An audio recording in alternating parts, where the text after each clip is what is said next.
सरकार को कौन सी परिस्थिति सामना करेंगे नहीं आम तो संघर्ष जारी रखू आम संघर्ष पछेबने जे पर्यंत 3000 टंका सरकार घोषणा न करछंती से पर्यंत राजरास्ता लड़ाई चलो एमएलए मान को घेराव करा शेष में पुनर्बार विधानसभा अनिर्दिष्ट काल आंदोलन चलो ये आमर भत्ता संघर्ष समितिर निष्पत्ति। मु विद्याधर महांती ओडिशा भत्ता प्रदान संघर्ष समितिर राज्य सभापति। मु जानीपारूना सरकार कि प्रकार रणकौशल नौकरी आम समस्त सदिया आज पर्यंत भी विभिन्न जगार वृद्ध वृद्धा भिन्नक्षम भाई भौणी विधवा भौणी दुस्थ कलाकार किन्नर भौणी माने समस्ते बर्तमान प्रतिवाद कर 3000 टंका भत्ता दि जाओ प्रत्येक अंचल कोरापुट कहतु कलाहांडी कहतु भवानीपाटना कहतु विभिन्न अंचल मुवमेंट जारी रही सरकार विधानसभा चलला पर आउ से संपर्क कौन आलोचनार विषय वस्तु ना आम आशा करूँ यही 20 तारीख मध्य निश्चित भाव में सरकार गोटे कौन निष्पत्ति नहीं घोषणा करेंगे कहीं तो एप्रिल 5 रे सरीज विधानसभा तापर कौन करा सरकार कहे आम कौन आकलन करनु गोटे भल खबर शुणेमु कौ दिन शुणेबे आम एथिपाई साधारण हिताधिकारी भाई भौणी माने जो कष्ट अर्थनैतिक अनाटन अच्छा सरकार अर्थवशत परामर्श करुँच कौ दिन परामर्श सर यही तो 21,000 कोटी टंका ऋण 14,000 कोटी टंका सरकार निज कौन आम ऋण सुझिलु तो भल सुझुंट ओडिशा गरीब नुहे ओडिशा राज्य को गरीबर पदवाच्य देते सरकार जाजपुर जिला कहतु केउझर कहतु कोरापुट कहतु कलाहांडी कहतु सुंदरगढ़ कहतु मयूरभंज कहतु सब जगार क्रोमाइट मैंगानीज आयरन भरपूर ओडिशा कौन पाई गरीब हम 3,000 कौन 5,000 टंका भत्ता देले भी अथर हेने आउ जन अर्थनीतिज्ञ विशारद कहते किसी लोग मागणा खाया व्यस्त ये सब सस्ता डायलॉग के मारतु ना सरकार निज संकल्प पत्र घोषणा करते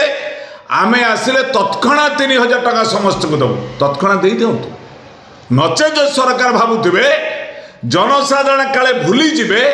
ठीक आम पंचायत इलेक्शन में दे दो मन थी सब फुलर भोट बाड़े देवे भोट तो देवे देवे नहीं पिठी चिन्ह बाड़े पिठी चिन्ह बाड़े ठकिबार गोटे सीमा अच्छी लोक 1,000 टंकार बर्तमान मृत्यु सहित संघर्ष कले टाटा पावर एवं विद्युत काट करदे हिताधिकारी 1,000 टंका पाउथुवा हिताधिकारी 400-500 टंका जो इलेक्ट्रिक बिल दिए सी खाइब कौन बंचब कौन औषध खाइब कौन सरकार बुझीपारना सरकार बारंबार आज 9-10 मास धरी आम डिंडिम पिटुचु हिताधिकारी मैंने वृद्ध वृद्धा माने पुओ बो अलग वृद्ध वृद्धा मान अलग अर्थनैतिक अनाटन अच्छा सरकार दारुबरा नहीं बस भिन्नक्षम सशक्त विभाग बजेट पर्यायक्रम है 1,000 कोटी टंकार बजेट पास है हूँ कौन से जाऊँ कुआड़े तेणु से भिन्नक्षम विभाग मुख्य सचिव जी अच्छा वरिष्ठ सचिव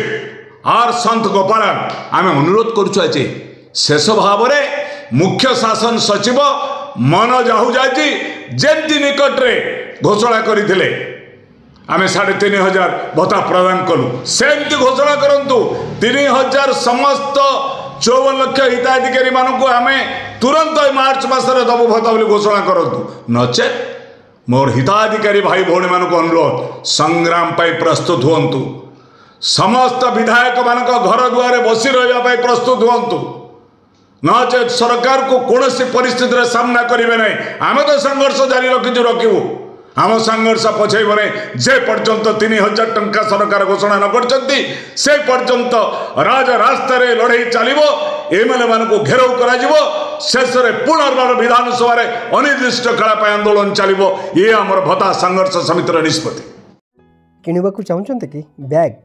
विभिन्न भेराइटीर स्कूल बैग कॉलेज बैग एवं लैपटॉप बैग भल डिजाइन भल क्वालिटीर एवं मिलूँ देरी नक ऑर्डर करनी